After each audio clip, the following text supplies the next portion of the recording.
I call it Rerouted Glory, number 30 and number 10.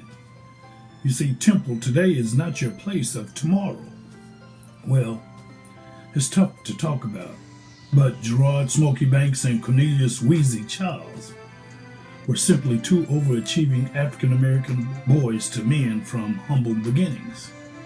They both loved their families, their friends, and their parents, and especially their mothers.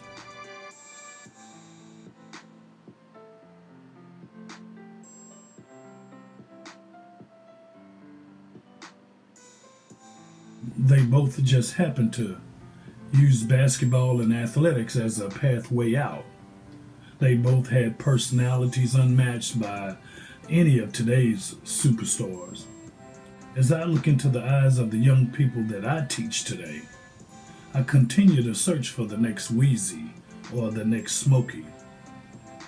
You see, I search for their character, not their color. I search hoping to find their kindness and their gentleness, their toughness, and most of all, their compassion for others. You see, Smokey and Weazy, their impact on me was greater than mine on them. Their impact on us was greater than ours on them. Their loss so tremendous still today, I find it very difficult to talk about. It's very ironic that both died in tragic car wrecks during the birth of their college careers. The loss of these two guys to our community still today has had rippling effects on our youth. You see, they were the difference makers for building character for the lost.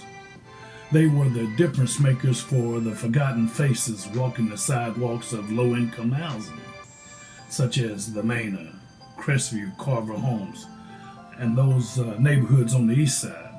You see, they were the difference makers for the misunderstood skateboard riders riding the sidewalks on the south side neighborhoods. They were the difference makers for the unfortunate wall ball players playing at the elementary schools, dreaming of someday of becoming a winner. They were the heroes of the youth living in the railroad crossing sections of Temple known as the Vamp, or the section called the Bottom. They were the shining stars for both boys and girls. They were the well-dressed prep stars of the future that inspired disappearing racial lines that rallied all the neighborhoods of Temple behind the common cause of winning, but more importantly, behind the common cause of caring for one another. They taught us to love one another, black, white, or brown. They were the best teachers that Temple has ever known.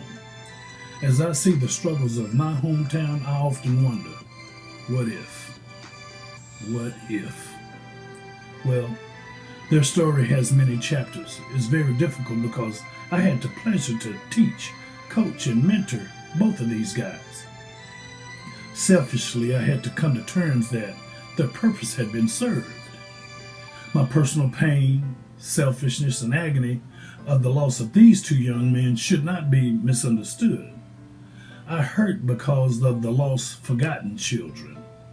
I hurt because of the overlooked, overbooked, and the mistook children that needed them.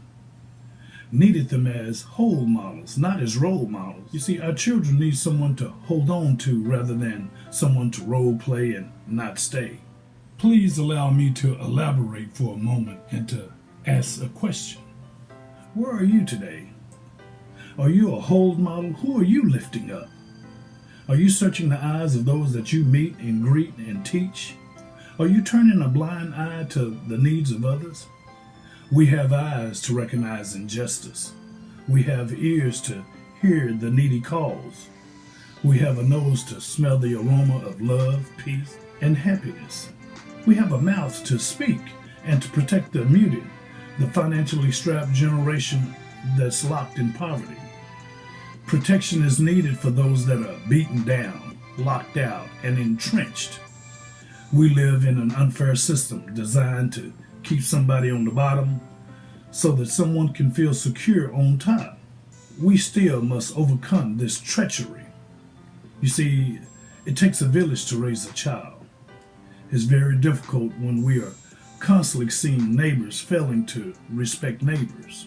It's very disturbing to watch villages turn away from raising children. It's very disturbing to see a nation of hate, intolerance, and bigotry. It's very difficult today as we recognize guys similar to Weazy and Smokey losing out on life, or making tragic decisions, or taking tragic paths.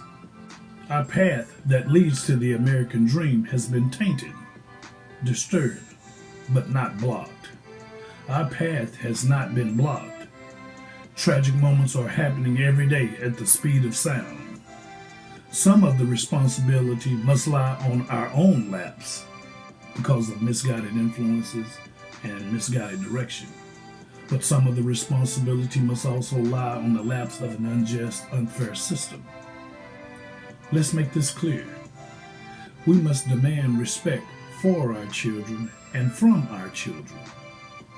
We must raise our children and send them to school, and not send them to school to be raised.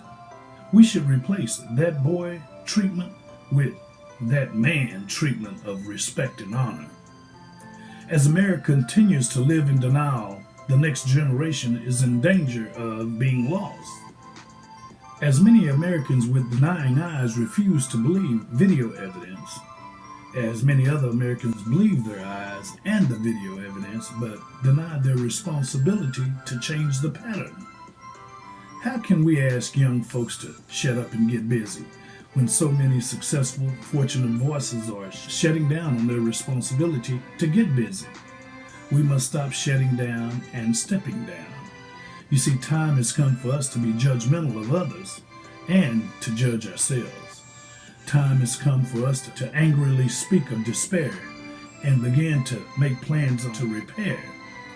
Time has come for us to demand justice as we begin to understand the power of just us.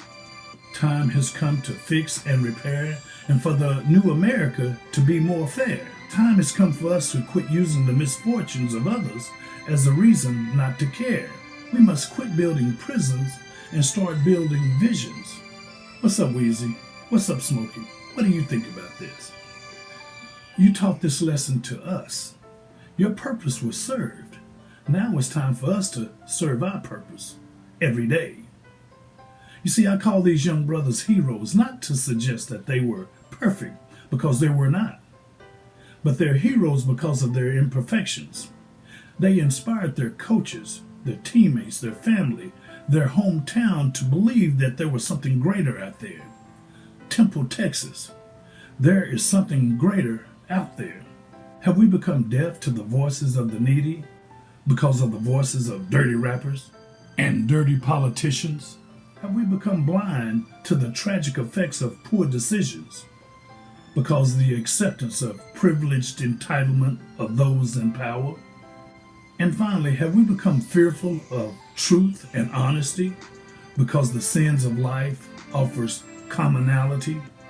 Wake up! We must reverse this trend. We must search for consciousness of righteousness. We must search for the consciousness of those lost along the way. We must find the gift that they left behind. We must find it, we must savor it, we must water it and nurture it. We must protect it and maintain it. We must capture it, but most of all, we must love it and never ever lose it. I call it Rerouted Glory. Number 30. Number 10, Jerode, Smokey Banks. Weazy, Cornelious, Chiles. Thank you for what you've left us. God bless you today, and I'll talk to you later.